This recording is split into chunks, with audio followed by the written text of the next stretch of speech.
السلام علیکم، کیسے ہیں آپ لوگ؟ ٹھیک ہے؟ آج ایک بات آپ لوگوں سے بھی کرتی ہوں۔ میرے ذہن میں بہت دفعہ یہ سوال آیا ہے کہ اللہ تعالیٰ ہم سے 70 ماؤں سے زیادہ پیار کرتے ہیں تو وہ ہمیں کیوں جہنم میں ڈالیں گے؟ تو ایک واقعہ میرے سامنے آیا تو میں نے کہا آپ لوگوں سے شیئر کر لوں کہ تاکہ جو بات میرے ذہن میں کلیئر ہوئی ہے آپ لوگوں کے ذہن میں بھی ہو جائے۔ حضرت محمد صلی اللہ علیہ وآلہ وسلم ایک دفعہ سفر کر رہے تھے آپ کے ساتھ اپنے ساتھیوں کے ساتھ۔ ایک جگہ آپ نے پڑاؤ ڈالا، اس علاقے میں ایک عورت تھی جس نے سارے لشکر کے لیے روٹیاں تیار کیں۔ جب وہ فارغ ہوئی تو اس نے صحابہ کرام سے عرض کیا کہ میں آقا صلی اللہ علیہ وآلہ وسلم سے ملنا چاہتی ہوں۔ صحابہ کرام اس عورت کو آپ صلی اللہ علیہ وآلہ وسلم کے پاس لے گئے۔ جب یہ عورت حضرت محمد صلی اللہ علیہ وآلہ وسلم کے پاس گئی تو اس نے عرض کیا یا رسول اللہ، میرا ایک بچہ ہے، میں جب بھی تندور پر روٹیاں تیار کرتی ہوں تو میرا بچہ میرے پاس آ جاتا ہے، میں اپنے بچے کو تندور کے پاس نہیں آنے دیتی کہ میرے بچے کو آگ کی گرم ہوا نہ لگ جائے، کیونکہ میں ماں ہوں۔ ماں کا دل بہت ہی نرم و نازک ہوتا ہے، وہ اپنی پیدا کی ہوئی اولاد کو کس طرح سے مشکل میں دیکھ سکتی ہے۔ میں نے سنا ہے کہ اللہ تعالیٰ 70 ماؤں سے زیادہ پیار کرتا ہے۔ جب اللہ تعالیٰ 70 ماؤں سے زیادہ پیار کرتا ہے تو اللہ تعالیٰ ہم کو کس طرح سے جہنم میں جانے دے گا؟ حدیث پاک میں ہے کہ اللہ تعالیٰ کے آخری نبی صلی اللہ علیہ وآلہ وسلم نے اس عورت کی بات سن کر اپنا سر جھکا لیا۔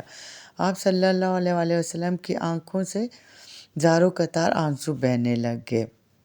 آپ اتنا روئے کہ اللہ تعالیٰ کے حکم سے حضرت جبرائیل علیہ السلام آپ صلی اللہ علیہ وآلہ وسلم کے پاس تشریف لائے۔ حضرت جبرائیل علیہ السلام نے فرمایا یا رسول اللہ صلی اللہ علیہ وآلہ وسلم، اللہ تعالیٰ کا حکم ہے کہ اس عورت کو فرما دے اللہ تعالیٰ نے ان پر ظلم نہیں کیا، انہوں نے اپنی جانوں پر خود ظلم کیا ہے۔ اللہ تعالیٰ تو چاہتا ہے کہ میرا بندہ مجھ سے مانگے، کیا مانگتا ہے میں اس کو عطا کرنے کے لیے تیار ہوں۔ یہ لوگ خود توبہ نہیں کرتے، یہ لوگ شیطان کی بات مانتے ہیں، یہ تو اللہ تعالیٰ کی بارگاہ میں توبہ ہی نہیں کرتے، یہ تو اللہ تعالیٰ کو بھول ہی جاتے ہیں، یہ لوگ اپنے عمل کی وجہ سے دوزخ میں ڈالے جائیں گے۔ حضرت ابو ہریرہ رضی اللہ عنہ سے مروی ہے کہ حضور اکرم صلی اللہ علیہ وآلہ وسلم کا ارشاد ہے کہ میری پوری امت جنت میں جائے گی، جو انکار کرے گا وہ جنت میں داخل نہیں ہوگا۔ عرض کیا گیا جنت میں جانے سے کون انکار کرے گا؟ آپ نے فرمایا کہ جس نے میری اطاعت کی وہ جنت میں داخل ہوگا، جس نے میری اطاعت نہ کی وہ جہنم کی آگ میں جائے گا۔ حضرت جابر رضی اللہ عنہ سے مروی ہے کہ ایک بار چند فرشتے اللہ تعالیٰ کے نبی صلی اللہ علیہ وآلہ وسلم کے پاس تشریف لائے۔ اس وقت آپ صلی اللہ علیہ وآلہ وسلم سو رہے تھے۔ ان فرشتوں نے ایک دوسرے سے فرمایا کہ تمہارے اس ساتھی کے لیے ایک مثال ہے۔ ان میں سے کچھ فرشتوں نے اپنی رائے دی کہ یہ سو رہے ہیں، کچھ نے کہا ان کی آنکھیں سوتی ہیں اور ان کا دل جاگتا رہتا ہے۔ چند فرشتوں نے کہا کہ ان کی مثال اس بندے جیسی ہے جس نے اپنا گھر بنایا، وہ اس گھر میں کھانے کی ایک دعوت کا انتظام کیا اور ایک بلانے والا بھیجا، تو جس نے اس بلانے والے کی بات مانی وہ گھر میں آ گیا، اس دعوت میں سے کھایا، اور جس نے اس بلانے والے کی بات نہ مانی تو ظاہر ہے نہ وہ گھر آئے گا نہ ہی اس کو کچھ کھانے پینے کو ملے گا۔ اس مثال کا مطلب یہی ہے کہ اس میں بعض فرشتوں کا کہنا ہے کہ آپ سو رہے ہیں اور بعض نے کہا ان کی آنکھیں سوتی ہیں اور دل بیدار رہتا ہے۔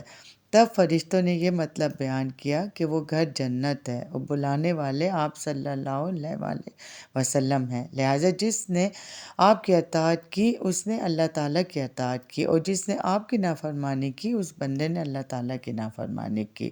اور حضور اکرم صلی اللہ علیہ وآلہ وسلم کی وجہ سے لوگوں کی دو قسمیں ہو گئیں، جس نے آپ کی بات مانی اس نے اللہ تعالیٰ کی مانی اور وہ جنت میں جائے گا، جس نے آپ کی نہ مانی اس نے اللہ کی نہ مانی اور جنت میں نہیں جائے گا۔ دیکھو اس بات سے تو آپ لوگ بھی سمجھ گئے ہیں کہ ہم اپنے اوپر خود ظلم کرتے ہیں جب ہم اللہ کی نافرمانی کرتے ہیں، اس کے بتائے ہوئے طریقے پہ نہیں چلتے، حالانکہ ہمارے دین نے ہر بات کھول کے ہمیں بتا دی ہے۔ آپ صلی اللہ علیہ وآلہ وسلم نے ہر بات کی وضاحت کی ہے، ان کے حدیث میں قرآن پاک میں ہر بات تفصیل سے بیان ہے، اس کے باوجود ہم گناہ بھی کرتے ہیں، ہم نافرمانی بھی کرتے ہیں۔ تو پھر آپ خود سوچیں کہ پھر غلطی کس کی؟ ہماری ہے نا، اللہ سب کو معاف کرے۔